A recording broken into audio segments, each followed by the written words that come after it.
El manga comienza en una oscura habitación en la que nuestro protagonista sin nombre se encuentra confundido y aterrorizado. Empieza a usar la linterna para iluminar el lugar tan oscuro en el que estaba, donde era incapaz de ver algo, y al explorar se encuentra con un escenario terrible y aterrador. Varios cadáveres de estudiantes esparcidos por toda la habitación y algunos amontonados uno encima del otro. La tensión y el miedo lo invaden, lo que del susto de un salto hacia atrás dejando caer su celular. Mientras trata de recuperarse del susto, comienza a preguntarse qué ha sucedido, cuánto tiempo ha pasado y por qué la ambulancia o la policía aún no han llegado al lugar en donde se encontraba. Entonces repentinamente unos gritos que provienen del otro lado de una puerta lo hacen salir de su trance. El protagonista comienza a caminar por el lugar oscuro en busca de ayuda, usando su linterna para iluminar el camino. Sin embargo, su búsqueda lo lleva a un lugar inesperado, ya que para su sorpresa se encuentra con un cartel gigante de los que se ubican en las partes exteriores de los edificios, lo que le indica que todo este tiempo estuvo afuera y no en el interior de un edificio como llegó a pensar inicialmente. De repente, una risa burlona se escucha detrás de él, a lo que el protagonista pregunta sorprendido y asustado quién está ahí, mientras voltea rápidamente apuntando con su linterna en busca del origen de las risas. Para su mala o buena suerte, no encuentra nada ni a nadie más que un completo y oscuro vacío y silencio, y mientras buscaba el origen de las risas, repentinamente pierde el conocimiento de repente. Al despertar luego de poco tiempo, el protagonista comienza a quejarse de un fuerte y repentino dolor en la pierna, temiendo haberse torcido o fracturado, pero al mirar hacia abajo en busca del origen del dolor, descubre que su pierna estaba cubierta por una especie de sanguijuelas que se estaban alimentando de su carne. Rápidamente, entre gritos, logra deshacerse de ellas, pero su pierna termina quedando herida y llena de agujeros, lo que lo lleva a buscar medicinas rápidamente. Para su suerte termina encontrando un hospital veterinario cerca de donde se encontraba. Cuando intenta abrir la puerta, escucha un murmullo del otro lado. Decidido a conseguir ayuda, comienza a forzar la puerta intentando entrar. Es entonces cuando de repente alguien lo toma por la espalda y le tapa la boca, diciendo que vaya con él y se quede en silencio o morirá. El desconocido logra llevarse al protagonista lejos de la puerta, pero al final el protagonista logra liberarse. Al apuntar al secuestrador con una linterna, logra descubrir que se trataba de una chica quien dice haberle salvado la vida. También comenta que es raro haber encontrado a otro superviviente y termina dándole la bienvenida a la ciudad de Seúl, la ciudad del infierno. Luego de darle la bienvenida, la chica se tapa los ojos de la luz, pues el prota nunca dejó de alumbrarle el rostro. Ella le dice que deje de hacerlo, a lo que el nervioso responde disculpándose y apuntando su linterna al suelo. El protagonista ve su pierna, la cual estaba llena de agujeros y vendas, y agradece que ella lo ayudara. Luego de esto, el protagonista le pregunta a la chica qué fue todo eso de antes y qué estaba sucediendo, a lo que ella solo le responde que no puede decírselo, cosa que confunde a nuestro protagonista. La chica de rojo le dice que no se haga una idea equivocada, y con una mirada seria y tono frío le aclara que solo lo ayudó porque ambos estaban a punto de morir. Le indica que si tiene alguna pregunta la resuelva por su propia cuenta. Nuestro protagonista solo dice que está bien, mientras se queja de que ella le está alumbrando directamente la cara con la linterna. De repente ambos escuchan un ruido misterioso, y mientras el prota pregunta qué era, la chica dice que mire arriba. Comienzan a ver cómo un tren cae del cielo a pocos pasos de donde se encontraban ellos, sorprendiendo a ambos, pero antes de que pudieran reaccionar, el tren les cae encima. Entonces todo vuelve a ponerse oscuro. El protagonista empieza a preguntar a la chica si aún estaba ahí, a lo que ella desesperada le dice que encienda su teléfono. El confundido protagonista comienza a buscar, pero ella desesperada y preocupada le grita que se apresure. Finalmente encuentra el teléfono y al encender la linterna encuentra un escenario aterrador. La chica estaba llena del mismo tipo de sanguijuelas que los habían atacado hace unos minutos. Ambos asustados intentan quitarle estas cosas de encima a la chica, quien luego de haberse logrado quitar todas cae desmayada. Mientras tanto, el protagonista observa cómo ella no para de sangrar. Sin embargo, de repente se empieza a sentir un poco mareado al darse cuenta que esos bichos también lo habían mordido, y empieza a tener un colapso. Deja caer su teléfono y llora pegado a una pared, quejándose de no poder soportar molesto y sin entender por qué le estaba ocurriendo, entre lágrimas comienza a llamar a sus padres. De repente, levanta la mirada y ve una luz al final del tren.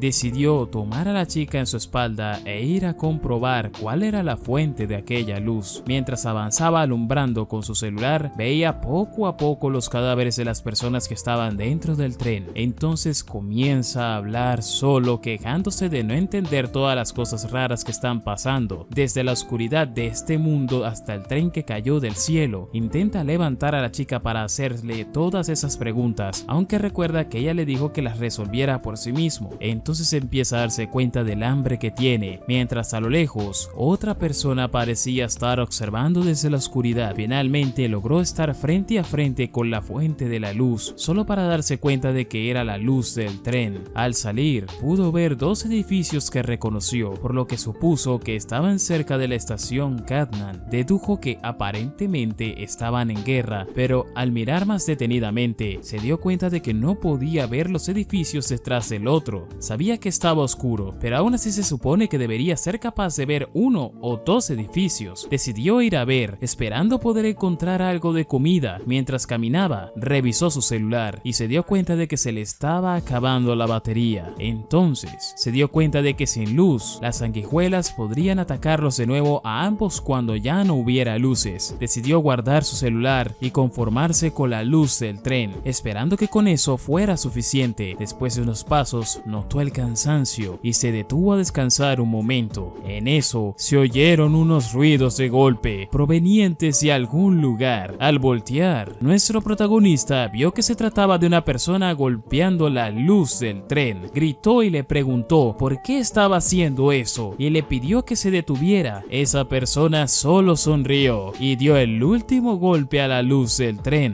Nuestro protagonista se preguntaría quién era ese y por qué rompería las luces, llegando a pensar que tal vez era un demonio, pero dándose cuenta de que al final no podía ver nada debido a que todo se había oscurecido. En ese momento se daría cuenta de que en su pierna estaban empezando a escalar esas sanguijuelas, pero él no lo sabría porque no podía ver nada debido a la oscuridad, así que empezaría a gritar de terror mientras estas sanguijuelas escalaban poco a poco su cuerpo hasta llegar a sus labios, mientras intentaba quitarse de encima, moviéndose a todos lados hasta tropezar, cayendo en un lugar con agua con la suficiente profundidad para sumergirle del todo, logrando así quitarse de encima a las sanguijuelas que habían estado escalando su cuerpo y escupiendo las que entraron también por su boca. Mientras salía, se daría cuenta de que estaba en agua luego de haberse quitado las sanguijuelas y empezaría a beber. Al mismo tiempo, se quejaría de que se está muriendo de hambre. Luego de haberse hidratado, se daría cuenta de que perdió a la chica y empezaría a buscarla desesperadamente, logrando encontrar su celular en el proceso y pidiendo por favor que este encendiera, y al lograr encender la linterna, vería frente a él una pila de cadáveres, cosa que casi lo hace vomitar. Nuevamente se compondría y se preguntaría dónde estaba la chica, diciéndole a sí mismo que tenía que encontrarla. Entonces empezaría a buscar con su linterna en la zona donde cree haberla perdido. Finalmente encontraría la chaqueta roja que la chica estaba usando, por lo que se disculpa diciendo que esos bichos los atacaron y que fue un caos, y mientras decía eso pensaba que quizás ella podría seguir desmayada, solo para ver su rostro y darse cuenta de que estaba completamente desfigurado después de haber sido devorado por esos bichos. Esto lo asustaría, provocando que cayera hacia atrás mientras grita de terror. Luego de esto estaría caminando solo en la oscuridad, siendo miserable y estando triste, pensando que iba a morir en ese momento. Entonces dejaría de caminar para ponerse de cuclillas en el suelo, llorando sobre sus rodillas, diciendo que quería ir a casa y encontrarse nuevamente con su madre. Y en ese momento encontraría un grifo donde se encontraría con varios objetos útiles, botiquines, un hacha y una linterna, pero no comida. Revisando bien, encontraría un mapa del centro comercial en el que se encontraba, y diría que, revisando bien, encontraría un mapa del lugar en el que se encontraba. Y viendo este mapa vería que no muy lejos de él se encontraba un supermercado. Entonces, ya más motivado, se equiparía con una bolsa con los objetos que necesita, la linterna y el hacha, y empezaría nuevamente su camino para llegar a ese supermercado. Pero antes de partir, viendo el cadáver de la chica que lo había ayudado, le taparía con una tela y pediría perdón por lo que ocurrió mientras lloraba, lamentándose por la pérdida. Usando su nueva linterna y su nuevo equipo, empezaría a buscar el supermercado aprovechando el mapa y los recursos del lugar que acaba de revisar. Se daría cuenta de los lugares por los que acaba de pasar y revisaría unos nuevos en el camino. Se encontraría con lo que parecería ser un periódico que decía 50.000 extraviados en el diario de Seúl. La noticia eran 50.000 extraviados en la estación de Gangnam. La ONU realizaría el reporte del incidente Gangnam 811, el mayor desastre jamás ocurrido en Corea, y que la causa de este desastre no puede ser vista debido a que el resto del periódico estaba debajo de unos escombros. El protagonista intentaría tirar de este periódico para poder leer el resto de la noticia. Sin embargo, terminaría rompiéndolo por la fuerza que aplicó debido a los escombros que estaban aplastando el papel. Dándose cuenta de que perdió la parte importante, solo podía leer que hay un refugio en el ayuntamiento y que podría encontrar a otros supervivientes allí. En ese momento, empezaría a escuchar un ruido proveniente del edificio y se levantaría a seguir caminando, esperando que el edificio no empiece a derrumbarse. Finalmente, lograría llegar al supermercado donde lograría encontrar comida, pero repentinamente se detendría debido a un misterioso sonido a su alrededor que lentamente se acercaba más y más a él, hasta que finalmente se daría cuenta que el origen de ese sonido era una mujer con una motosierra acercándose para matarlo, pero el protagonista rápidamente pondría el hacha en medio del camino para que la motosierra no lo matara, y entre gritos empezaría a forcejear con la mujer, quien con una aterradora sonrisa poco a poco lograría acercar la motosierra cada vez más y más a la cara del protagonista. En un golpe de suerte, unos escombros caerían en la cabeza de esta mujer, logrando noquearla y así zafarse de la mujer y la motosierra. Con apenas tiempo para componerse, se pondría de pie y empezaría a correr, ya que el edificio empezaría a derrumbarse. Al final, por muy poco, nuestro protagonista lograría escapar preguntándose por qué intentó matarlo y qué era eso, deseando que ojalá esté muerto mientras dice que no puede dejar de temblar. En ese momento, mira su mano y se daría cuenta de lo suertudo que es, pues en ningún momento soltó unos fideos que había agarrado sin darse cuenta en el lugar, y empezaría a comer ramen crudo diciendo que está bueno, pero que estaría aún mejor con el sazonador. Luego de haber comido todo, empieza su camino hacia el refugio diciendo que si encuentra a alguien tal vez podría descubrir lo que pasó en Seúl. Mirando al cielo, se pregunta por dónde podría estar la calle principal. Finalmente lograría llegar y se encontraría con el edificio de la compañía de radiodifusión. Entonces repentinamente vería la luz de un camión parado en medio de la calle y que parecía estar en buenas condiciones, por lo que entraría en el vehículo preguntándose si dentro hay algo de comer y encontrando por accidente el interruptor, con el cual lograría prender las luces que iluminaban perfectamente la calle principal en la que se encontraba, aliviando a nuestro protagonista, quien pensó que ahora esos insectos no podrían atacarlo. Empezando rápidamente a buscar algún restaurante o lugar que pueda tener comida, mientras caminaba estaría pensando lo cerca que estaba de la estancia de la estación Gangnam, donde había muchas escuelas de lenguaje, pero finalmente se alegraría al haber encontrado una tienda. Sin embargo, al entrar se encontraría que no había nada y estaba completamente vacío, pues al parecer alguien ya había llegado primero y se había llevado todo, pero al seguir explorando el lugar se encontraría que estaba escrita en las paredes la frase: al final del abismo, mira hacia el cielo. Preguntándose qué significa eso y viéndolo detenidamente, llegaría a notar que esto habría sido pintado después de que se rompió la pared, deduciendo que esto debe haberlo escrito alguien después del desastre, llegando a la conclusión de que otro sobreviviente ya estuvo ahí y se llevó toda la comida. Al salir del lugar pensaría lo que dijo el cartel sobre mirar al cielo, y al levantar la mirada no vería nada más que oscuridad, pensando que por lo menos si fuera de noche tal vez podría ver la luna, por lo que se preguntaría qué diablos fue lo que pasó, pensando también en el tren que cayó del cielo. Al voltear hacia su izquierda se daría cuenta de que al final de la calle todavía estaba oscuro a pesar de su potente luz que tenía a su alrededor. Entonces empezaría a caminar hacia esta oscuridad asustado. Lentamente se acercaba cada vez más y más hasta darse cuenta de que aparentemente era una pared oscura. Al acercar su mano se daría cuenta de que estaba completamente bloqueado y se preguntaría qué era eso. Desesperado, empezaría a gritar preguntándose cómo podía ser eso posible, diciendo que necesitaba llegar a Gwanghwamun. Por accidente, rasgaría vería esa pared oscura, dándose cuenta de que eso era tierra. Viendo que toda esa pared oscura, que lo que rodeaba era tierra, mirando a su alrededor lograría ver un hueco donde había luz, y pensando que si había luz, entonces tiene que haber personas, por lo que empezaría a correr en esa dirección, pero rápidamente se quedaría sin camino y empezaría a caer por un abismo, logrando agarrarse del borde en el último segundo, por lo que empezaría a pedir ayuda gritando si había alguien ahí, pidiendo por favor ayuda mientras él colgaba de ese risco. De repente esos bichos que habían matado a la chica y que se subieron a él varias veces empezarían a aparecer nuevamente y comerse sus dedos poco a poco, haciendo que el protagonista del dolor soltara el risco. Se sorprendería preguntando qué es lo que había pasado, pues él pensaba que estaba muerta, a lo que ella respondería que no era así, y le preguntaría quién había dicho eso, y le diría que cuando la tiraron al suelo y se fue despertó y apenas logró escapar de esos bichos. Además le preguntaría si él había sido quien encendió la luz. Él, sorprendido, preguntó quién era la chica muerta, pues estaba usando la misma ropa que ella, a lo que ella diría que si él pensaba que era la única persona usando ropa así, y le repetiría la pregunta sobre si él fue quien encendió la luz. Él respondería que sí, por lo que ella diría que vaya y la apague si es que quiere seguir vivo. Él respondería que gracias por salvarlo y que le alegraba que ella estuviera ahí, pero no la iba a apagar, cosa que lo sorprendería. Entonces el protagonista le exigiría que le dijera qué es lo que pasó en Seúl y que no haría nada hasta que supiera eso. Ella, completamente indiferente, solo voltearía y le diría que no hiciera nada y muriera por su cuenta, cosa que sorprendería al protagonista, a lo que ella repetiría que averiguara las cosas por su propia cuenta y que ella no tenía la intención de hacerse cargo de él, por lo que aparentemente él saltaría sobre la chica, cosa que la asustaría, pero él gritaría cuidado, pues resulta que él había estado saltando sobre ella para empujarla, pues un animal había saltado sobre ella también. Le preguntaría si estaba bien y qué era esa cosa, y cuando lo vio claramente se daría cuenta de que era un perro, pero no lograba ver de qué clase de perro se trataba. Al voltear alrededor se daría cuenta de que estaban rodeados de perros, a lo que la chica diría que por eso le dijo que apagara la luz. Diría que son perros que perdieron a sus dueños y que estaban buscando algo para comer. Diría que han estado viajando en manada y alimentándose de los cadáveres, por eso se han puesto tan agresivos. Entonces lentamente diría que cuando dé la señal corriera, por lo que ambos empezarían a correr escapando de la camada de perros. Sin embargo, uno estaría cerca de alcanzar a la chica, por lo que el protagonista usaría su bolsa de suministros para golpear al perro y así salvarla. Entonces otro empezaría a morder esa bolsa de suministros y él empezaría a forcejear con estos perros mientras la chica le gritaba que tuviera cuidado. Finalmente, en el forcejeo la bolsa se rompería, la puerta señalaba el camino por el que deberían correr para lograr cerrarla y salvarse de los perros, por lo que él preguntaría si ella estaba bien. Entonces ella empezaría a decir si recordaba a la chica que tenía la misma ropa que ella y diría que tal vez era parte de su clase. Empezaría a contarle que estaban practicando un baile grupal para una competencia y que ese día todas estarían disfrutando de los últimos días de tercer año de preparatoria, pero entonces hubo una explosión tan fuerte que parecía que sus oídos reventarían. Vieron una nube con forma de champiñón aparecer cerca de la montaña Cheonggye y cuando despertó estaba todo oscuro. El protagonista estaría confundido y preguntaría si eso hubiera sido una bomba nuclear y preguntaría si no cree que eso fue una bomba nuclear, a lo que ella respondería que si hubiera sido una bomba de ese tamaño habría ocurrido un apagón nuclear y habrían cambiado debido a la radiación, pero que ambos están sanos. El protagonista le interrumpió abruptamente diciendo que si de verdad habían pasado semanas, preguntándose si de verdad había estado inconsciente todo ese tiempo. Al llegar a lo más alto del edificio, ella le diría que no puede confiar en él debido a que salió de la nada diciendo que estuvo inconsciente todo ese tiempo, revelando que todo eso ocurrió hace 2 meses, 62 días para ser exactos, cosa que sorprendería al protagonista, quien diría que solo había estado dormido por unos minutos, cosa que ella no creería diciendo que no confiaba en él y que podría estar del mismo lado que esos dementes, a lo que él pensaría que ella se refiere a los psicópatas de las motosierras. Le diría que estaba equivocada y que no lo era. Entonces repentinamente empezaría a caer tierra del cielo, por lo que la chica le gritaría que entrara nuevamente al edificio, pero al llegar a la puerta, esta sería bloqueada por un montón de tierra que los interrumpiría a mitad del camino. El protagonista, en pánico, preguntaría por qué había tierra cayendo del cielo, mientras la chica observaba a lo lejos y entonces ambos voltearon a ver un tsunami de tierra que se acercaba hacia donde ellos estaban. Desesperadamente intentaban empujar la tierra para poder cruzar la puerta, pero otro montón de tierra caería justo encima de ellos para interrumpirlos. De esta forma, solo podrían ver cómo ese gigante tsunami de tierra se acercaba lentamente hacia ellos, pero entonces la chica vería un agujero en el suelo hacia donde ambos corrieron para intentar escapar. Su madre intentaba despertar a nuestro protagonista, quien pensaba pensaría que todo eso fue un sueño que se sintió muy real mientras desayunaba. Escuchaba las quejas de su madre sobre cómo él y su padre estaban usando demasiado el celular durante la comida, mientras en la televisión se hablaba sobre un posible desastre acercándose a Corea. Luego de un tiempo, veríamos al protagonista con un amigo hablando sobre videojuegos mientras iban camino a la escuela. En la escuela se vería a nuestro protagonista teniendo una vida común y normal con sus amigos durante las clases. El protagonista pensaría que la vida apesta, preguntándose si mejorará en la universidad, deseando poder ser aceptado para ser finalmente libre y pensando en posibles formas de acabar el mundo, desde una guerra hasta el cambio climático o un meteorito. Más tarde durante las clases, el profesor estaría explicando un tema, pero nuestro protagonista no estaría prestando atención y empezaría a dormirse poco a poco solo para abrir los ojos nuevamente y encontrarse encima de la chica, quien le preguntaría si estaba bien. El sorprendido protagonista pensaría que ella era la chica del sueño. Al mirar a su alrededor detenidamente se daría cuenta de que tenía un pedazo de acero atravesando su estómago y entonces se daría cuenta de que no era un sueño, y a causa de la herida empezaba a toser y al recomponerse le preguntaría a la chica si estaba bien, a lo que ella diría que debería dejar de preocuparse por él en ese estado y que empezara a moverse debido a que estaban en una posición incómoda. Él diría que no puede debido a su espalda y que si mueve los brazos todo colapsará. Entonces él le diría a ella que no se preocupara. La chica diría que detrás de ella había algo, pero él la interrumpe diciendo que estaba asustado. Diría que todos los días de su vida esperaba que algo cambiara, pero que no le gustaba el cambio que había ocurrido con toda la oscuridad y cadáveres que estaban a su alrededor. Pensaba que si llegaba al refugio sería rescatado, pero si ya han pasado 2 meses, entonces probablemente estaba destruido y no había esperanzas. Entonces él le pregunta a la chica si podía alcanzar su bolsillo izquierdo y al revisar resultaría que tenía comida de emergencia y se la estaría regalando a ella. Le diría que ella necesitaba sobrevivir no importa qué, mientras en lágrimas le decía que no quería morir mientras llamaba por sus padres mientras la tierra los consumía poco a poco. Finalmente la chica lograría alcanzar una puerta detrás de ella, por lo que ambos caerían al piso inferior. Al caer los dos, ella diría que trató de decirle que había una puerta detrás de él, pero él había empezado a llorar. Entonces repasará la herida diciendo que no había demasiada sangre a pesar de que la tubería lo clavó, pero que no era muy profundo aunque igual necesitaba ser cuidadosa. Miraría fijamente la comida de emergencia que le habían regalado, pero la tiraría preguntando por qué comería esa basura y mirándolo fijamente. Diría que le dirá al protagonista inconsciente que aguantara, que tenía medicina y comida en su escondite, por lo que lo ayudaría y no lo dejaría morir. Entonces saldría del edificio en la oscuridad y empezaría a escuchar los ladridos de los perros. Sacaría una cámara de su bolsillo y empezaría a usar la visión nocturna para moverse por la ciudad. Caminaría lentamente por la ciudad usando la visión nocturna de su cámara y terminaría llegando cerca de la camada de perros. Usando el zoom de su cámara los vería para poder distinguirlos bien y al verlos empezaría a caminar de puntillas para así no llamar su atención. Justo antes de pisar una lata que había en el medio del camino se detendría en seco por algo que vio a través de su cámara. Estaba escuchando a una de las personas locas que habían por la ciudad, quienes aparentemente estaban en grupo y estaban usando los cadáveres para algo. Estaban usando los cadáveres para comerlos. Y entonces uno de los psicópatas llevaría un cadáver que se parecería mucho a la chica, cosa que la asustaría y preocuparía. Y mientras observaba a lo lejos, uno de sus psicópatas empezaría a usar la motosierra para partir los cuerpos que tenían para la comida. De repente, una de esas personas aparecería frente a la cámara de la chica y empezaría a oler el lugar, mientras la chica taparía su boca para no hacer ningún ruido e intentaría moverse lentamente para alejarse de ese psicópata, quien estaba olfateando el lugar con un machete en las manos en busca de la chica, quien por accidente movería una lata que tenía a su lado, alertando al psicópata, quien rápidamente movería su machete para matar a la chica. Ella, por muy poco, lograría esquivarlo, pues entonces las sanguijuelas empezarían a trepar por su cuerpo. Poco a poco llegarían hasta su cara y algunas empezarían a llegar hasta sus ojos. Entre lágrimas, ella estaría en silencio esperando su aparente muerte, con las manos del psicópata prácticamente encima de ellas. Pero en el último segundo, la camada de perros detectaría a los psicópatas, quienes empezarían una pelea. En ese momento, la chica aprovecharía para quitarse las sanguijuelas de encima y escapar del lugar. Ya a salvo, pensaría en lo cerca que estuvo eso y que no era buena idea dejar solo al protagonista durante demasiado tiempo. Entonces, empezaría a oler a sangre, preguntándose si tenía su periodo, pero debido a la oscuridad, ella no podía ver. Molesta, empezaría a caminar en camino a su refugio. Al final, terminaría llegando hasta el metro, que aparentemente tenía la entrada bloqueada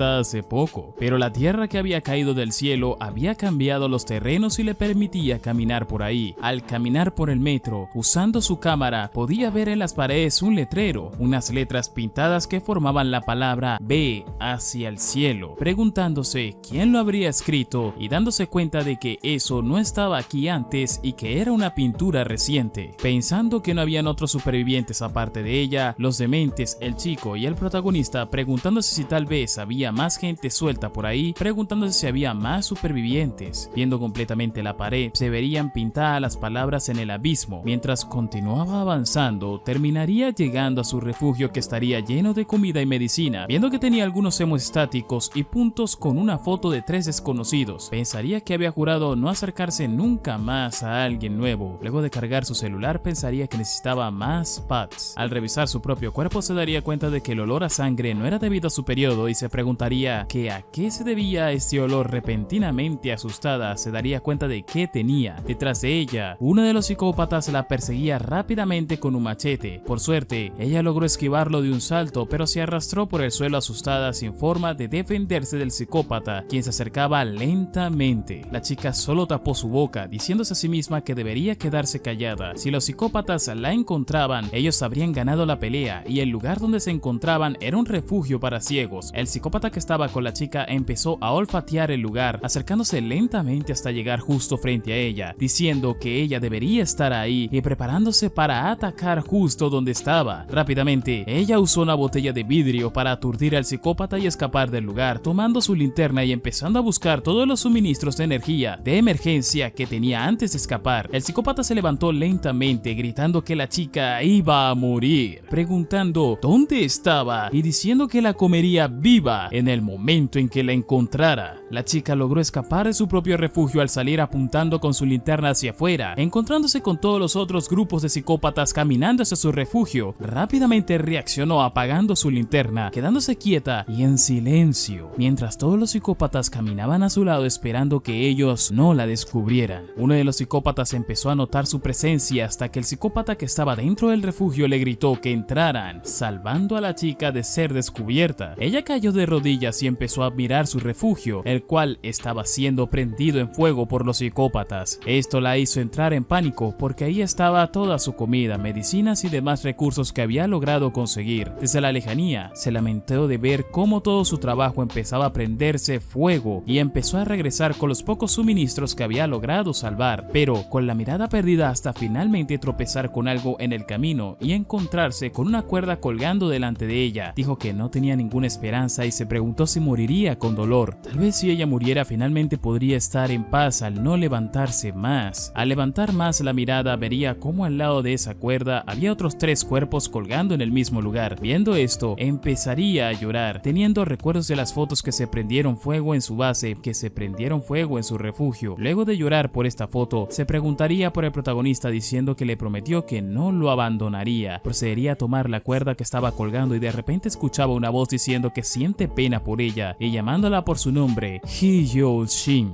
Ella, ignorando esta voz, empezaría a correr hacia donde había dejado al protagonista rápidamente, pero al llegar y apuntar la linterna a ese lugar encontraría que él se había ido, preguntándose cómo y a dónde podría haberse ido el protagonista con la herida, pero él aparecería repentinamente detrás de ella, preguntándole a ella que a dónde había ido, pero ella voltearía enojada preguntando qué pasaba con él, a lo que él respondería que solo estaba caminando por la zona buscando comida. Ella respondería que qué pasó con su herida y él diría que era raro, pues cuando se había levantado alguien ya lo había curado. Ella revisaría su herida y vería que ya estaba perfectamente curada, cosa que sorprende hasta el mismo protagonista. Entonces la chica le preguntaría qué es lo que era él. El protagonista no entendería a qué se refería con esa pregunta y diría que cuando había despertado, el tubo ya estaba junto a él y que pensaba que ella fue quien lo había sacado, a lo que ella diría que ¿por qué haría algo así? Entonces voltearía y diría que ya estaba segura segura y que no podría confiar en él, diciéndole que sobreviviera como pudiera, pero el protagonista le pediría que no lo dejara. La chica enojada volvería y le gritaría diciéndole el por qué no confiaba en él, diciendo que era imposible que estuviera inconsciente 2 meses y que su teléfono aún tuviera batería. Después de todo ese tiempo, además de decirle que ni siquiera parece que note el olor de todos los cadáveres que lo rodean. El protagonista solo respondería que estaba congestionado, pero todas estas cosas harían pensar al protagonista, quien diría que si de verdad pasaron 2 meses, ¿cómo es posible que estuviera vivo? Y que ni siquiera había cargado su teléfono antes de salir. Entonces se preguntaba dónde estaba su casa. Lentamente empezaría a decir cosas sobre su casa, sobre su familia y sobre cómo no puede recordar nada de esto hasta finalmente darse cuenta de que no sabía ni su propio nombre. De repente, ambos serían interrumpidos por un sonido que vendría de dentro del edificio. Ahí verían que era la bolsa que se le había caído al protagonista durante la pelea con la camada de perros, mientras la chica recordaba los carteles que vio en las paredes. De repente, Hee-Yul escucharía los movimientos de una persona en un callejón detrás de ellos, pero al apuntar con la linterna no había nada. Ella se preguntaría qué era eso, a lo que el protagonista diría que no vio nada, diciendo también que el tema de la tubería y la herida era extraño y que todo era un desastre. La chica pensaría que, aparentemente, el protagonista no estaba mintiendo y no había manera de que él hubiera escrito todo eso. Entonces el protagonista diría que tal vez había alguien más vivo, alguien más grande que ellos dos. Luego de un tiempo, ambos estarían caminando por el mismo camino, recorriendo el mismo camino, pero la chica apuntaría con su linterna al protagonista, diciéndole que no la siguiera. El protagonista diría que el camino al refugio estaba bloqueado y no podía recordar nada sobre sí mismo, preguntándole si podría simplemente caminar con ella y que no la molestaría en el camino. Él le preguntaría por qué Seúl estaba así, pero entonces se detendría diciendo que le dijo que no haría ninguna pregunta, pero la chica le diría que todo estaba relacionado con un agujero. Él empezaría a hacerle preguntas con respecto a esa palabra, sobre a qué se refería con el agujero y si ellos estaban dentro de uno, y se ofrecería a llevar su bolso. Ambos terminarían llegando a la estación de metro y el protagonista preguntaría por qué habían ido hasta ahí. Ella diría que por ahí estaba todo el camino bloqueado de tierra y que perdieron su comida por culpa de los psicópatas. Si había un camino que podían usar para llegar a otro lugar, era la estación de metro. Repentinamente, ambos escucharon el sonido de una motosierra a lo lejos. Ella empezaría a pensar que el camino podría ser incluso más peligroso que quedarse ahí, pero él la apresuraría debido a que el sonido de la motosierra se hacía cada vez más fuerte. Entonces, él se resbalaría y caería por la estación, por lo que ella terminaría por seguirlo, cayendo ella encima de él. Ambos entonces, caminando por la estación de metro, verían la gran cantidad de cadáveres que había en el lugar y terminarían siendo sorprendidos por 3 psicópatas que estaban escondidos en él, por lo que ambos empezarían a escapar de ellos. El protagonista se preguntaría cómo es que los psicópatas se habían infiltrado en la estación de metro. Mientras corrían por las vías, terminarían llegando a un camino que había sido bloqueado por la tierra, pero justo a un lado lograrían ver una puerta que era totalmente la salida, pero al estar ahí se darían cuenta de que necesitaban una contraseña para abrirla. El protagonista vería que en el cartel había algo escrito y que podía ser una pista para la contraseña, y empezarían a adivinar desesperadamente la contraseña sin saber que del otro lado los estaba esperando un tigre. El protagonista empezaría a poner la contraseña de manera desesperada, mientras la chica pensaba que el puzzle no podía ser tan difícil, pensando en todos los posibles resultados que podría tener esa pista para conseguir la contraseña. Mientras tanto, el protagonista tomaría una barra de hierro listo para enfrentarse a los psicópatas. Pero en el último segundo, la chica lograría abrir la puerta y ambos entrarían rápidamente y le cerraron la puerta a los psicópatas en la cara, salvándose de ellos. Ya seguros, el protagonista le preguntaría a la chica cómo supo la contraseña, pero ella estaría aterrada mirando otra cosa. El tigre que los estaba esperando del otro lado, entonces empezarían a intentar abrir nuevamente la puerta para ir al otro lugar, pero una motosierra haría un agujero en la puerta de madera. El tigre por su parte se lanzaría rápidamente sobre ellos. El protagonista empujaría a la chica hacia un lado y pondría sus manos en la puerta y esperaría mientras mira atentamente al tigre para abrir la puerta en el último momento. Entonces veríamos un recuerdo de Hee-Yul en su vida escolar y que una mujer con una mirada muerta le diría que despertara y que ahora era un adulto que ya no debía dormir en clases. Mientras Hee-Yul lloraba, esta chica solo le diría que se tenía que levantar. Repentinamente, Hee-Yul despertó y el protagonista procedería a preguntar si estaba bien, diciéndole lo que ocurrió. La chica preguntaría qué pasó y dónde estaban los psicópatas y el tigre. El protagonista diría que hubo una gran pelea por unos momentos, pero luego ambos se callaron y se preguntarían por qué había un tigre ahí. El protagonista preguntaría si la chica puede caminar y diría que aprovecharan que están en un lugar seguro y que descansaran, pero a lo que ella le diría al protagonista que no la tocara. Entonces se empezarían a caminar por el pasillo y mientras tanto el protagonista preguntaría cuál era la contraseña y cómo la descubrió, a lo que ella respondería 1, 2, 2, 5, diciendo que era una imagen, que si se fijaban los números y a los lados del diagrama era un árbol de Navidad. El protagonista, pensando un poco el porqué, pensando un poco en el número 1225, diría que empezaba a hacerse un poco de calor allí. Repentinamente ambos se detendrían viendo que al final de ese pasillo había una luz. El protagonista pensaría que no podía ser la luz del metro y que hacía demasiado calor, mientras la chica compartía sus pensamientos diciendo que donde estaban los del equipo de rescate. Eso era lo que ellos pensaban, que no importaba lo que había pasado, debía haber gente yendo a ayudarlos, pero había pasado demasiado tiempo y nunca llegó nadie. Por lo tanto, llegaron a la conclusión de que tal vez no andaba algo mal solo en Gatnan, sino tal vez en todo el país. Al llegar al final de ese pasillo, se encontraron con un pozo de lava justo enfrente de ellos. Ambos se sorprendieron y aterrorizaron al ver el océano de lava frente a ellos. Dijeron que no podían creer lo que estaban viendo. El protagonista preguntó si eso era lava y cómo era posible, ya que no había volcanes cerca. Ella lo calló y dijo que estaba tan asustada como él, pensando en cómo podría ser posible. Si era real, entonces lo que predijeron los supervivientes con los que vivía antes también lo era. De repente, todo empezó a temblar y pudieron ver cómo unos escombros caían sobre la lava y salpicaba cerca de ellos. Esto asustó al protagonista, quien dijo que eso realmente era lava. Hee-Jul le dijo que se moviera para observar mejor el lugar y pensar en cómo resolver el problema, y al asomarse vio un camino en la ladera del pozo de lava y dijo que tenían que ir por ahí. El protagonista rechazó la oferta diciendo que podrían salpicar la lava. Entonces ella empezó a avanzar diciéndole que se quedara ahí y muriera de hambre. El protagonista, asustado, empezó a retroceder pensando que no podía hacer eso, pero de repente escuchó un golpe detrás de él y al voltear vio que algo estaba golpeando la puerta que habían cerrado hace unos minutos antes. Finalmente cedió y aceptó ir por el camino que le había dicho la chica mientras le decía que lo esperara. Se preguntaba qué había pasado y cómo podía haber sucedido eso en Gatnan. También se preguntaba si eso era realmente el final. La chica señaló al otro lado donde vieron una estatua. El protagonista dijo que era la estatua del almirante Ji Sun-shin, pero se suponía que estaba en otra ciudad, por lo que no entendía cómo podía haber llegado hasta ahí. La chica dijo que había edificios cerca de la ciudad, por lo que todos debieron haber flotado desde la ciudad de la estatua hasta ese mismo lugar por la lava. La chica pensó que si muriera, finalmente podría encontrar la paz, y empezó poco a poco a deslizarse hacia la lava desde donde estaba parada. El protagonista la tomó y le preguntó qué había ocurrido. Resultó que la chica había quedado inconsciente y dijo que había un olor a azufre y que tuviera cuidado. El protagonista no entendía a qué se refería con azufre, pero terminaría llegando a la conclusión de que se refería a ello. Luego otro montón de escombros empezó a caer desde arriba hacia la lava y el protagonista solo procedió a gritar mientras cubría el cuerpo de la chica, rezando para que no les cayera la lava encima, gritando que por favor todo se detuviera y preguntando qué debía hacer, hasta que finalmente, estando mentalmente agotado, pidió que solo lo mataran. Luego, al abrir sus ojos, vio que la herida del acero de hace un rato se había abierto, provocando que nuevamente empezara a sangrar. Entonces voltearía a su izquierda viendo que el tigre de hace rato finalmente los había alcanzado, por lo que, perdiendo la compostura, el protagonista empezaría a reír por lo bajo, pensando que todo eso era solo un sueño y que si el tigre lo devoraba, su madre lo despertara. Pero antes de que el tigre lo devorara, se escuchó un bang y al abrir los ojos el protagonista vería al tigre muerto frente a él con un agujero en la cabeza. Confundido, voltearía a ver a un lado, viendo que a lo lejos se veía a un sujeto con una máscara antigás con un rifle, quien se retiraría luego de haber salvado a nuestro protagonista, el cual empezaría a gritar desesperado pidiendo ayuda, y de repente más escombros empezarían a caer en el lugar y una pequeña piedra golpearía la cabeza del protagonista, haciéndolo reaccionar y pensar que si alguien los había salvado, entonces aún había esperanza de encontrar más sobrevivientes, por lo que pondría encima suyo a Hee-Jul y empezaría a correr al otro lado del camino derrumbado para saltar en el último segundo, logrando agarrarse por poco de una de las barras de acero. Entonces el sujeto enmascarado llegaría enfrente del protagonista, el cual empezaría a pedir ayuda, pero él se disculparía diciendo que las escaleras estaban colapsando y era imposible salvarlos a ambos, por lo que haría que nuestro protagonista tomara la decisión de salvarse a él o salvarla a ella. Antes de responder, el protagonista entre lágrimas le preguntaría si todo esto era un sueño, pero el enmascarado solo volvería a pedir perdón diciendo que todo era real y estaba predicho y que si moría acabaría todo. Entonces diría que ya no quedaba mucho tiempo, preguntando qué era lo que se diría. Entonces veríamos a Hee-Jul despertar en el suelo después de haber estado inconsciente, viendo a su alrededor preguntando qué ocurrió y dónde estaba, dándose cuenta de que estaba en el otro lado de ese río. Al mirar a su alrededor vería que el protagonista ya no estaba preguntándose a dónde se fue. Mientras tanto, al mirar a su alrededor vería que el protagonista ya no estaba preguntándose a dónde se fue. Mientras tanto, el sujeto de la máscara mirando desde lejos solo diría que no tenía otra opción y que lo disculpara, y mientras se alejaba del lugar pensaría en lo mala que era la situación de estos niños debido a que aún seguían vivos, preguntándose qué excusas presentaría el Comité de Prevención de Desastres esta vez. Mientras tanto, Hee-Jul empezaría a gritar preguntando al aire y esperando que nuestro protagonista le respondiera a dónde estaba y a dónde se había ido. Mientras tanto, un par de zapatillas y una camisa estarían tirados en la lava. Entonces un flashback de Hee-Jul, ella estaba abriendo unas cortinas para ver la luz del sol, luego revisaría su celular donde tendría un mensaje de felicitaciones ya que había sido aceptada en la Universidad de Seúl, lo que la alegraría mucho. Al salir a la calle las noticias estarían hablando sobre un tema relacionado con el Comité de Prevención de Desastres de Corea, pero todos lo estarían ignorando. Mientras tanto, Hee-Jul se encontraría con sus amigas, quienes lo estarían felicitando por haber logrado entrar a la universidad. Entonces a lo lejos verían a otra chica llamada Boran, una de las amigas de Hee-Jul, que diría que Boran no pudo aplicar ya que no llegó a la recomendación del director porque no pudo entregar su tarea a tiempo. En otro flashback se vería que Hee-Jul había tirado por accidente un vaso con agua sobre la tarea de Boran y se disculpara con ella, pero Boran enojada le diría que esa era su tarea. Entonces otra de las amigas de Hee-Jul la despertaría de ese trance diciéndole si estaba escuchando. Entonces la otra amiga les diría que miraran algo, un par de camiones con las palabras Zoológico de Seúl.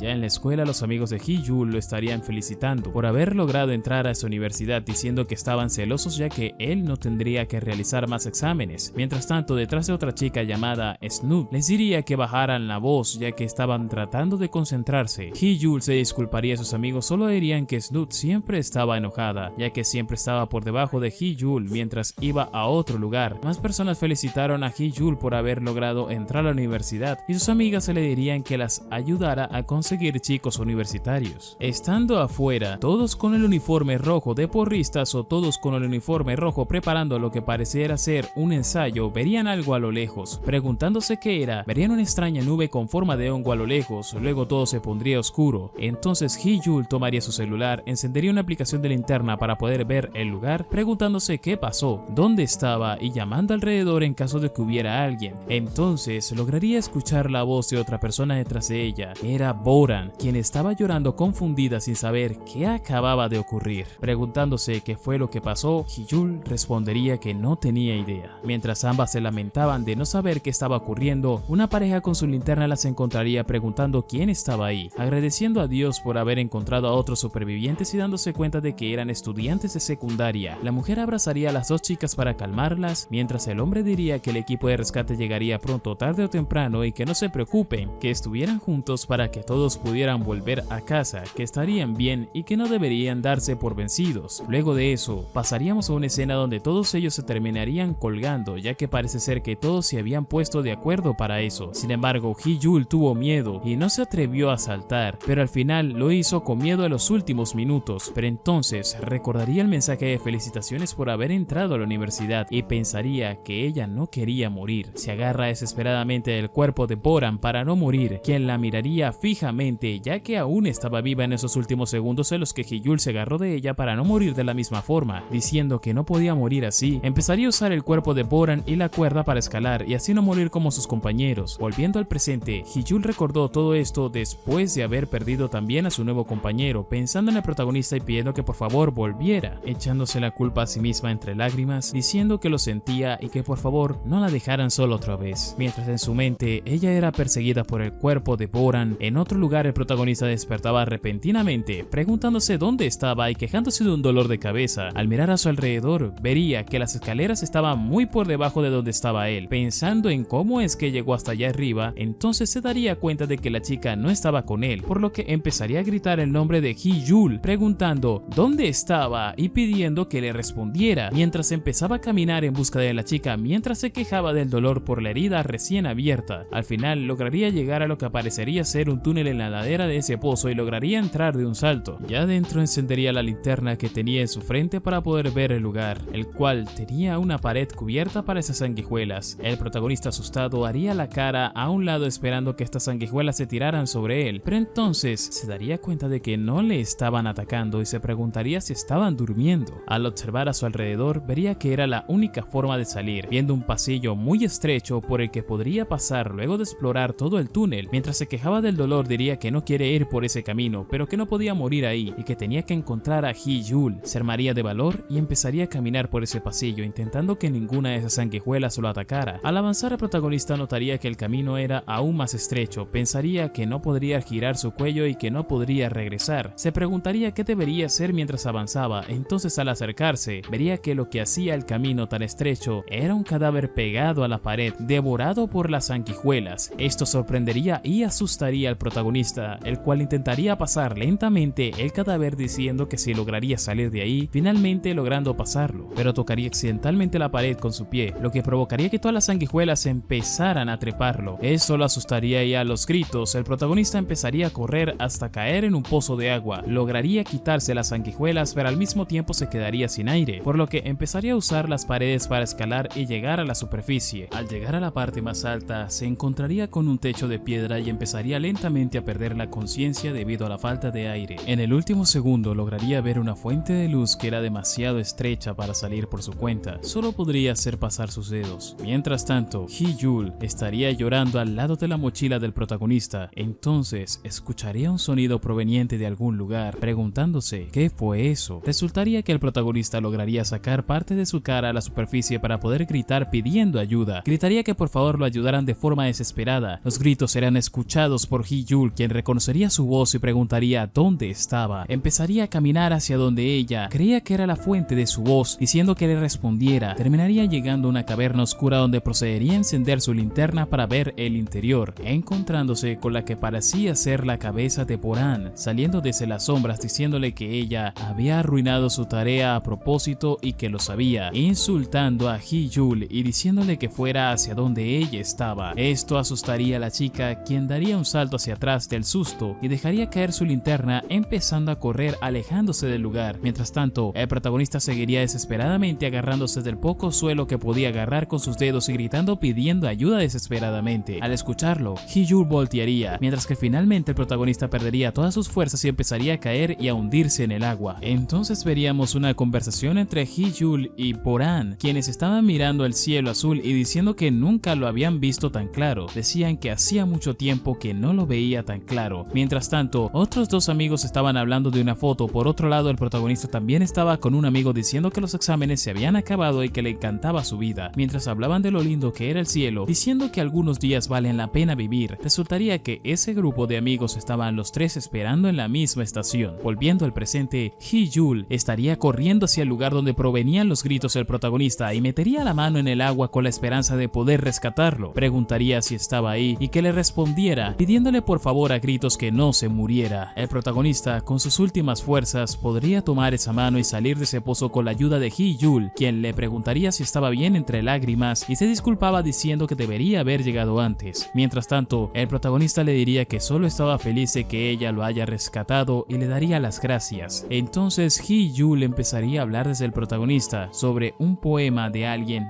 llamado Jun Dong-ju, cielo, viento, estrellas y poema, diciendo que el cielo representaba esperanza. Su mensaje era que, incluso en tiempos oscuros y difíciles, el cielo siempre estaba ahí. El protagonista preguntaría por qué mencionaba todo eso tan de repente, a lo que Hee-Jul diría que solamente quería volver a ver el cielo, que quería salir de ese oscuro lugar lo más pronto posible y mirar el cielo otra vez. El protagonista diría que él también quería algo así. Entonces de repente se detendría en seco, dándose cuenta de que acababa de recordar su propio nombre. Entonces ambos serían iluminados por varias fuentes de luz que los cegaban por unos segundos y se vería que eran una especie de policías, y el que parecía ser el sujeto que estaba a cargo preguntaría quién era, preguntando si eran sobrevivientes civiles, diciendo que eso era ridículo y que no podían tener más sobrevivientes en en ese momento, dando la orden a sus soldados de que los mataran. El protagonista se pondría enfrente de Hee-Yul y en ese momento empezaría a recordar los carteles que vio por toda la ciudad con las palabras "mira hacia el cielo distante". Alcanzar el cielo distante, finalmente diría que su nombre era Han Eul. Viendo detenidamente, Hee-Yul vería que eran policías pensando que estaban salvados y gritando para llamar su atención. El protagonista tomaría la mano de Hee-Yul y diría que algo andaba mal y que mirara hacia un lado mientras decía que parecía que los policías no los querían tener ahí. En ese costado podrían ver una pila de cadáveres que parecían tener agujeros de balas en ellos. Entonces los policías se pondrían en posición para disparar a Hee-Yul y al protagonista, y sin perder tiempo ambos recibieron un disparo. Hee-Yul un disparo en el estómago y el protagonista otro en el pecho, por lo que ambos caerían muertos al suelo. En ese momento nuestro protagonista Han Eul tendría un recuerdo donde un hombre de bata blanca le diría que no se rindiera, resultando que este era su padre diciéndole que lo lamentaba mientras se le ponía una mascarilla en la cara. Mientras tanto, el que estaba a cargo de los policías diría a sus hombres que se aseguraran de que ambos estuvieran muertos, a lo que el policía respondería de forma afirmativa y empezaría a acercarse a ellos junto con un compañero. Mientras tanto, en la distancia, el mismo sujeto enmascarado estaría apuntando con su rifle de francotirador preparándose para disparar, y entonces unos escombros gigantes empezarían a caer del cielo, cayendo justo entre los dos policías que habían ido a verificar si los dos chicos estaban muertos y el otro ejército de policías. El ejército de policías por su parte empezaría a subirse hacia un automóvil gritando que tuvieran cuidado y que se dirigieran de nuevo al tercer búnker, pero entonces una segunda montaña de escombros caería justo por encima de los vehículos que los iban a transportar y empezaría a caer, y uno de los escombros que caía terminaría sobre las luces de una de las camionetas, dejando nuevamente todo a oscuras. El policía de alto mando empezaría a gritar que todos mantuvieran la calma y que mantuvieran la posición, mientras los policías buscarían desesperadamente luz y linternas, cosa que finalmente lograrían conseguir. Al encender las linternas, verían que delante de ellos se encontraba un tigre con toda la boca cubierta de sangre, y este rápidamente se arrojaría en contra de los policías. Uno de ellos que no había sido atacado, algunos policías empezarían a escapar del terror del tigre corriendo, mientras uno que sostenía una linterna se habría quedado paralizado del miedo, pero al voltear con su linterna pudo ver que otros 3 tigres se estaban acercando al lugar, y entonces los tigres empezarían a devorar a todos los policías. Mientras tanto, nuestro protagonista, casi muerto, solo podía escuchar estos sonidos mientras más escombros de edificios continuaron cayendo en el lugar hasta dejar todo completamente oscuro. Entonces nuestro protagonista rápidamente se levantaría de una camilla con el cuerpo cubierto de vendas y con sus heridas curadas, recomponiéndose poco a poco. Empezaría a mirar a su alrededor preguntándose dónde estaba, y viendo que en una mesa a su lado había comida y agua, empezaría a comer y tomar desesperadamente, y luego de esto diría que se sentía mucho mejor. Entonces empezaría a preguntarse dónde estaba y cómo es que llegó hasta allí, dándose cuenta en el último minuto de que no estaba Hee-Yul con él y dónde estaba ella. Al voltear vería lo que parecerían ser una especie de archivos secretos, pero antes de tomarlos, vería que frente a él había una cortina y diría que algo estaba mal y que podía sentirlo. Al levantarse y correr la cortina para ver que había del otro lado, se encontró con el cadáver de un hombre, aparentemente un médico, que llevaba muerto un tiempo debido al olor, y esto lo aliviaría, ya que él pensaba que este cadáver podría ser de Hee-Yul, y empezaría a pensar si él era el dueño del búnker, pero al mirarlo detenidamente vería la etiqueta en su bolsillo con el nombre Khan, pensando que no podía ser posible, dándose cuenta de que se trataba de su padre, empezando a gritar desesperadamente. Mientras tanto, afuera de ese búnker, el sujeto con la máscara diría que por fin estaba despierto y que tal y como pensaba nuestro protagonista era el hijo del Dr. Khan. El sujeto de la máscara por su parte tiraría un bastón con fuego a una pila de cadáveres, y mientras los miraba diría que él sabía lo que era seguir órdenes, pero que no era correcto tratar así a unos civiles, mientras le diría fríamente a esos cadáveres que se pudrieran en el infierno. Lamentándose de que no pudo salvar a la chica, viendo que Hee-Yul estaba entre esta pila de cadáveres que estaban siendo incinerados, mientras se prendía fuego su cuerpo empezaría a voltearse, mostrando fijamente sus ojos muertos. Por su parte, el protagonista solo le lloraría el cadáver de su padre, lamentándose de su muerte. Luego de esto, se sentaría a su lado con la mirada perdida, pero entonces se preguntaría dónde estaba Hee-Yul. Al mirar detenidamente al cuerpo de su padre, vería que su boca tenía algo raro, por lo que se pondría de pie y lo vería más de cerca. Vería que aparentemente estaba mordiendo algo. Entonces, mientras se disculpaba con su padre y metería sus dedos en su boca y sacaría lo que parecía ser un papel, preguntándose qué era, lo abrió y vio que dentro estaban escritas las palabras Hospital Severance Sala Bit número 4. Se preguntaría por qué su padre tenía eso en la boca y le preguntaría al cadáver de su padre si lo estaba escondiendo. El protagonista empezaría a contar que desde entonces se quedó en el búnker esperando, ya que él sabía que no fue su padre padre quien lo llevó allí, pues parecía llevar mucho más tiempo fallecido, pero incluso después de 2 semanas nadie apareció. Después de un tiempo se habría puesto a pensar en el hecho de si Hee-Jul estaba bien y que ella tenía que estar viva. Todo esto mientras nos muestra la pila de cadáveres incinerados. Por su parte, el protagonista habría empezado a explorar el búnker, haberse puesto algo de ropa y aparentemente leído un informe, unos papeles que decían ser el informe de resultados de la investigación de radiocarbono de granito de M.T. Buchan. Habiendo encontrado ropa que le quedaba, llenaría una bolsa de suministros pensando que eso sería suficiente. Emplearía su uniforme por si acaso y una linterna con baterías. Entonces miraría en su mano el papel con las palabras. El papel que había sacado de la boca de su padre le hablaría al cadáver de su padre diciendo que iría a ver ese lugar y averiguar por qué estaba escondiendo eso en su boca. Antes de marcharse, taparía el cuerpo con unas sábanas. Entonces finalmente con su linterna saldría del búnker y empezaría a caminar gritando por Hee-Jul, preguntándole si estaba ahí y diciendo que ella debía estar viva. Mientras tanto, sin darse cuenta, estaba siendo perseguido por uno de los psicópatas, pero al voltear no vería nada, por lo que seguiría caminando pensando que todo estaba bien y que solo estaba imaginando cosas, pero que sería mejor que se apurara. Mientras el psicópata lo empezaría a perseguir en la oscuridad con un cuchillo en sus manos y detrás de él otros 2 psicópatas con un machete y una motosierra. Poco a poco detrás del protagonista empezarían a acumularse más y más psicópatas persiguiéndolo lentamente sin que él se diera cuenta. Pero entonces se detendrían al ver que en el suelo había tirado lo que parecía ser una cámara de video. Al encenderla, se dio cuenta de que funcionaba, por lo que dejaría su linterna en el suelo y diría que era mucho mejor el modo nocturno de la cámara, diciendo que eso lo ayudaría a encontrar su camino alrededor, y lo primero que vería era una estación, la estación de Joksan, diciendo que todavía estaba cerca de Gatnan. Al mirar detenidamente la cámara vería que había un video allí. En el video se podía ver a Hee-Jul sangrando y llorando, preguntando si había alguien ahí y pidiendo ayuda. En la misma grabación se podría escuchar una segunda voz de alguien riéndose diciendo que Hee-Jul era resistente, que ella había logrado sobrevivir a todo eso y preguntándole dónde estaba el otro sinvergüenza que estaba con ella, a lo que ella respondería que no lo sabía, por lo que el protagonista preguntaría quién estaba grabando ese video y quién podría ser. La segunda voz del video diría que no podía dejar salir viva a Hee-Jul y le preguntaría si quería que le dijera el porqué, a lo que respondería que nadie va a salir de ahí con vida debido a que la gente de afuera piensa que todos ahí ya están muertos, que ellos quedaron impactados cuando llegaron aquí, no podían creer que había tantos sobrevivientes incluso meses después del accidente. Se quejaría de que los sobrevivientes seguían apareciendo incluso después del accidente, después de deshacerse de ellos uno tras otro